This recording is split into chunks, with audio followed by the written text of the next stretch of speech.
Hi అండి. ఈ ఫోటోలో అయితే చూస్తున్నారు కదా! Buff hands.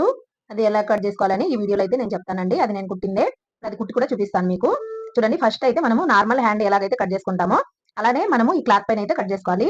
నా దగ్గర ఈ క్లాత్ ఎక్స్ట్రా ఉంది కాబట్టి నేను కట్ చేస్తున్నాను. లేదంటే మీరు పేపర్ మీద కట్ చేసి కూడా మళ్ళీ డైరెక్ట్‌గా లైనింగ్ మీద కట్ చేసుకోవచ్చు. ఫస్ట్ అయితే మనము ఖర్చులతో కలిపి 6 ఇంచులకి నేను మార్కింగ్ వేశానండి. చూడండి, మనము కింద అంటే కింద పైన ఖర్చులు కలిపేసి 6 ఇంచులకి పొడవు మార్కింగ్ అనేది వేశాను, హ్యాండ్ పొడవు. అలాగే చంక డౌన్ వచ్చేసి 3 ఇంచెస్ వేశాను. 6 ఇంచులు కదా! 3 ఇంచెస్‌కి అయితే వేశాను. దీని నడుము లూజ్ వచ్చేసి 25 ఇంచులండి. అంటే చిన్న సైజ్ బ్లౌజే. అందుకని నేను 3 ఇంచులు ఇలా అక్కడ డౌన్ తీసుకున్నానన్నమాట చంక దగ్గర. మనం ఇలా కట్ చేసుకున్నప్పుడు ఏంటంటే మనకి నడుము లూజ్ కంటే మనకి 6 ఇంచులు పొడవొచ్చిందనుకోండి బ్లౌజ్ ఏదైనా సరే, బ్లౌజ్ హ్యాండ్ పొడవు వచ్చేసి 6 ఇంచులు వచ్చిందంటే దాంట్లో సగానికి తీసేసుకోవాలి. ఇప్పుడొచ్చేసి లూజ్ మార్కింగ్ ఎంతొస్తే మీకు అంత లూజ్ మార్కింగ్ ఇట్లా వేసుకోండి. అలాగే మనకి 1 ఇంచ్ గాని, 1 ½ గాని, 2 ఇంచెస్ గాని మీరు ఖర్చుల కోసం విడిచిపెట్టుకుంటారు కదా! మీరు ఎంత విడిచిపెడితే అంత విడిచిపెట్టేసేయండి. మళ్ళీ ఇక్కడి నుంచి చంక డౌన్ ఎంతన్నా రానివ్వండి. మీకు 6 ఇంచులు రానివ్వండి, 7 రానివ్వండి, 8 రానివ్వండి. చంక లూజ్ ఇలా వేసుకోండి. అలాగే ఇక్కడి నుంచి 2 ఇంచీలు మనం ఒక మార్కింగ్ అనేది ఇలా వేసుకోవాలి. ఇది ఎందుకంటే మనకి హ్యాండ్ కరువు తీసుకోవడం కోసం. అంటే రౌండ్‌గా ఇలా తిప్పుకుంటాం కదా హ్యాండ్, దానికోసం అన్నమాట. తర్వాత లూజ్ కోసం విడిచిపెట్టాను కదా! అక్కడ కూడా ఇలా మార్కింగ్ అనేది వేసుకోండి. ఇప్పుడు ఈ మార్కింగ్ నుంచి ఇలా మెల్లమెల్లగా కరువు తీసుకుంటూ ఈ మార్కింగ్‌లోకి ఇలా కలిపేసేయాలి. మనకి ఇదైతే నార్మల్ హ్యాండ్ అన్నమాట. నార్మల్ హ్యాండ్ కటింగ్ ఇట్లా వస్తుంది. ఇప్పుడైతే చూడండి, మనము హ్యాండ్ అనేది మార్కింగ్ చేసిన విధంగా ఇలా కట్ చేసి పెట్టుకోవాలండి. తర్వాత మనకి మెయిన్ పీస్ ఉంటుంది కదా! మెయిన్ పీస్ కూడా ఇలా తీసుకోవాలి. మనకి హ్యాండ్ అంటే ఇది ఒక హాఫ్ మీటర్ అయితే ఉందండి నా దగ్గర. అంటే జాయింట్లు రాకుండా ఉంటుంది. మనకి తక్కువైతే జాయింట్లొస్తాయి. ఇలా అయితే వేసుకున్నాక మళ్ళీ మనము చూడండి ఎంత పొడవైతే తీసుకున్నామో ఖర్చులతో పాటు కలిపి సేమ్ అంతే పొడవుకి ఈ పైన ఈ బ్లౌజ్ పీస్ పైన కూడా ఇలాగా మార్కింగ్ అనేది ఇలా వేసుకోవాలి. ఇలా వేసుకొని స్ట్రెయిట్‌గా ఒక లైన్ అయితే డ్రా చేసుకోవాలి. ఇలా లైన్ డ్రా చేసుకున్నాక మీకు 3 ఇంచెస్ గాని, 4 ఇంచెస్ గాని బుట్ట కొంచెం ఎక్కువగా రావాలి. అంటే పైకి ఉబ్బెత్తుగా రావాలనుకుంటే 4 ఇంచెస్ వేసుకోండి. లేదంటే 3 ఇంచెస్ అయినా ఇలా వేసుకోవచ్చు ఎక్స్‌ట్రాగా. మళ్ళీ మనకి ఈ పైకొచ్చేసి 3 ఇంచెస్ ఇలా పెట్టుకుంటున్నానన్నమాట నేను. 2.5 కూడా పెట్టుకోవచ్చండి. కొంచెం ఫ్లాట్‌గా బుట్ట కావాలంటే కొంచెం తగ్గించుకోవచ్చు ఈ మార్కింగ్‌లు.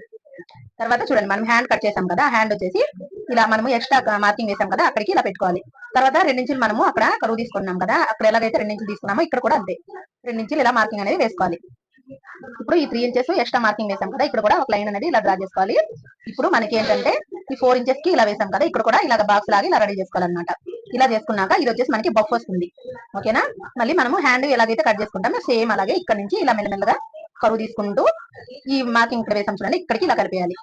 అంతే. ఇలా కలిపేసి మనము సేమ్ అంతే హ్యాండ్ ఎలాగైతే కట్ చేస్తామో అలాగే ఈ మార్కింగ్ వేసుకొని ఈ హ్యాండ్ కూడా కట్ చేసేయాలి. అంతే. ఇప్పుడు మార్కింగ్ వేసేలాగానే మనము కట్ చేసుకోవాలి.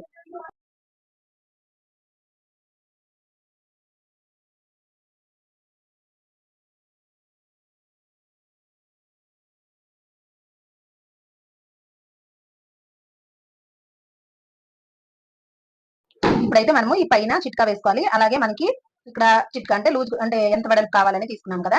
ఎక్కడెక్కడైతే మార్కింగ్స్ వేసామో అక్కడంతా ఇలాగా చిన్న చిన్న టాకాలనేవి వేసుకోవాలి. ఇక్కడ కూడా అంటే ఇక్కడ మనము బుట్ట మనము కుచ్చులు పెట్టేటప్పుడు మనకి ఈజీగా ఉంటుందన్నమాట. ఓకేనా? తర్వాత వచ్చేసి ఇలా తిప్పేసి మనము వన్ సైడ్ అనేది కరువు తీసుకోవాలి. అది కూడా ఎలాగంటే చూడండి, మనము హ్యాండ్ కటింగ్ చేసేటప్పుడు ఎలా అయితే కరువు తీసుకుంటామో సేమ్ అంతే. ఇక్కడ నుంచి ఒక 1 ఇంచ్‌కి ఇలాగా తీసుకోవాలన్నమాట. ఎక్స్‌ట్రా చూడండి, ఈ 1 ఇంచ్‌కి ఇక్కడ నుంచి 1 ఇంచ్‌కి ఇలా తీసుకొని ఇక్కడ నుంచి మెల్లమెల్లగా ఇలా కరువు తీసుకొని దాంట్లో కలిపేయాలి. అంతే. మీకు ఇది అర్థం కాలేదు అంటే ఏం చేస్తారంటే మీరు కుట్టేటప్పుడే ఫ్రంట్ ఏ వైపుకి వస్తుందో అది చూసుకొని మీరు కట్ చేసుకున్నా సరే మీకు అయిపోతుంది. ముందే కట్ చేసుకుంటే మీకు కన్‌ఫ్యూజ్ రావచ్చు. ఈ బుట్ట హ్యాండ్ కట్ చేసి కుట్టినప్పుడు. అందుకని మీరు కుట్టేటప్పుడే చూసి ఇలా కట్ చేసుకోవచ్చు. తర్వాత ఈ మెయిన్ క్లాత్ ఉంది చూడండి. ఈ మెయిన్ క్లాత్ పైన పెట్టి అవి కట్ చేసుకోవాలండి. ఫస్ట్ అయితే వాళ్ళు బెల్ట్ కుట్టమన్నారు. దానికోసమని ఈ క్లాత్ అనేది ఎక్స్ట్రా క్లాత్ నేను కట్ చేసేసాను. ఇప్పుడు వచ్చేసి ఇలా ఫోల్డ్ అనేది ఇలా వేసుకోవాలి. ఇలా ఫోల్డింగ్ 4గా ఇలా ఫోల్డింగ్ వేసుకొని మనము ఆ హ్యాండ్ ఉంది కదా మనం కట్ చేసింది దీనిపైన ఇలా పెట్టి ఇట్లా కట్ చేసుకోవాలన్నమాట. జాయింట్ వస్తుందండి మనకి. జాయింట్లు కుట్టేటప్పుడు ఎలా వేసుకోవాలని మీకు చెప్తాను నేను. ఓకేనా? చూడండి, ఇలా కట్ చేసుకున్నాం కదా! ఇక్కడైతే మనము చిన్న జాయింట్ అనేది వేసుకోవాలి. ఇప్పుడు ఆ జాయింట్ ఎలా వేయాలని కుట్టేటప్పుడు చెప్తాను. ఇదైతే మనకి లైనింగ్ క్లాత్ అండి. లైనింగ్ క్లాత్ కి ఎటువంటి జాయింట్లు రావట్లేదు. కొన్ని సార్లు లైనింగ్ కూడా వస్తుంది జాయింట్. ఇప్పుడైతే మెయిన్ క్లాత్ కి జాయింట్ వేసుకోవాలి. నార్మల్ గా అయితే మనకి హ్యాండ్ జాయింట్ అనేది ఇలా వేసుకుంటాం అనమాట.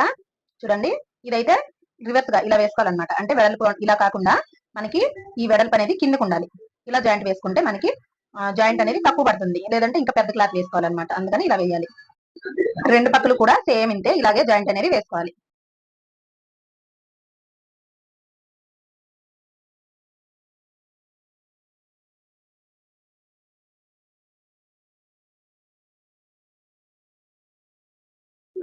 ఇప్పుడు రెండు పక్కల జాయింట్ వేసుకున్నాం కదా, లైనింగ్ క్లాత్ చూడండి ఇలా పెట్టేసి మనకి ఖర్చులు ఎంతైతే విడిచిపెట్టామో, ఒక పాదం ఖర్చు అయితే విడిచిపెట్టాము, పాదం గానీ ఒక హాఫ్ ఇంచ్ గానీ ఎంత విడిచిపెట్టే అంత ఖర్చులతో పాటు ఇలా కుట్టుకోవాలన్నమాట. అంటే మనకి మెయిన్ క్లాత్ వచ్చేసి కింద పెట్టాము, పైన లైనింగ్ పెట్టాము. ఓకేనా, రాంగ్ సైడ్ వచ్చేసి కిందకు ఉంది, రైట్ సైడ్ వచ్చేసి పైకి ఉంది మెయిన్ క్లాత్ అన్నమాట. ఇలా కుట్టుకోవాలి.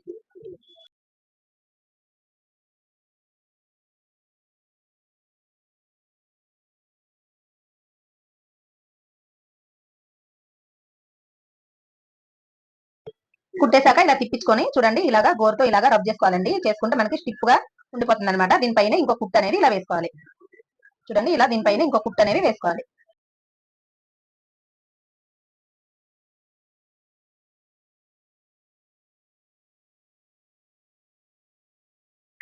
ఇలా వేసుకున్నాక లైనింగ్ క్లాత్ కి మొత్తం కూడా చుట్టూ మనము కుట్లు అనేది ఇలా వేసుకోవాలి.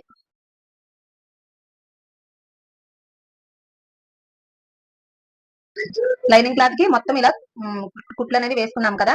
వేసుకున్నాక మళ్ళీ మనము ఇప్పుడు ఎంతైతే విడిచిపెట్టామో మనకి బుట్ట హ్యాండ్ కోసము చూడండి మార్కింగ్ అనేది కనిపిస్తుంది. సేమ్ అదే మనకి పైకి కనిపించేలాగా ఇంకొక మార్కింగ్ అనేది ఇలా వేసుకోవాలన్నమాట. వేసుకొని ఇక్కడ నుంచి మనము బుట్ట అనేది కుట్టడానికి స్టార్ట్ చేయాలి. ఓకేనా, అక్కడికి సూది ఇలా కిందకి దింపేసి ఇక్కడ నుంచి మనము చిన్న చిన్న ఫిల్స్ అనేవి ఇలా పెట్టుకోవాలి. చూడండి, నేను చూపించే విధంగా మీకు ఎంత చిన్నవి కావాలంటే పెట్టుకోవచ్చు, కొంచెం పెద్దవి కావాలంటే పెద్దవి ఇలా పెట్టుకోవచ్చు.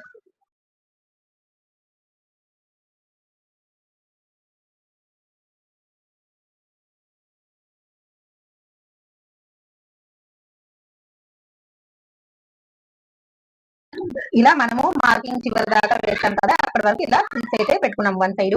ఇప్పుడు వచ్చేసి పైకి చూడండి మనకు చిట్కా కనిపిస్తుంది కదా, దీనికి ఆపోజిట్ లో మనం ఇలా ఫోల్డింగ్ అనేది ఇలా వేసుకోవాలి. అంటే ఫిల్స్ అనేవి ఇప్పుడు మనం ఎలాగైతే పెట్టామో దానికి ఆపోజిట్ లో ఇలా ఫిల్స్ అనేవి ఇలా పెట్టుకుంటూ రావాలి.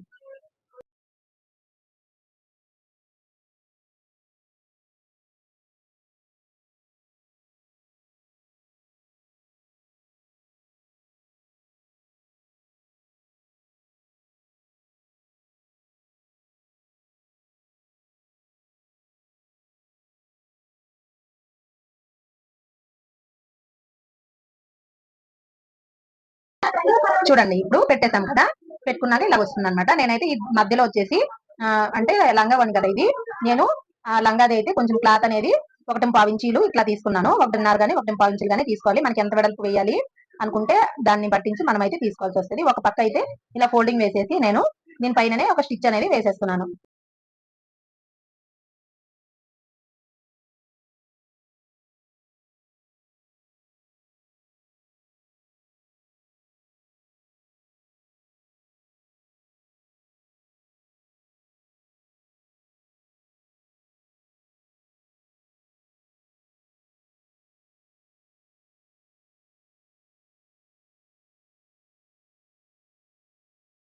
ఇలా చివరి దాకా కుట్టేశాక ఎక్స్ట్రా క్లాత్ అనేది కట్ చేసేసి చూడండి, ఇప్పుడు వచ్చేసి మనకి ఎంత సన్నగా కావాలంటే అంత సన్నగా మడుచుకొని ఇలాగా మనము దీనిపైన ఇంకో కుట్టు అనేది వేసుకోవాలి.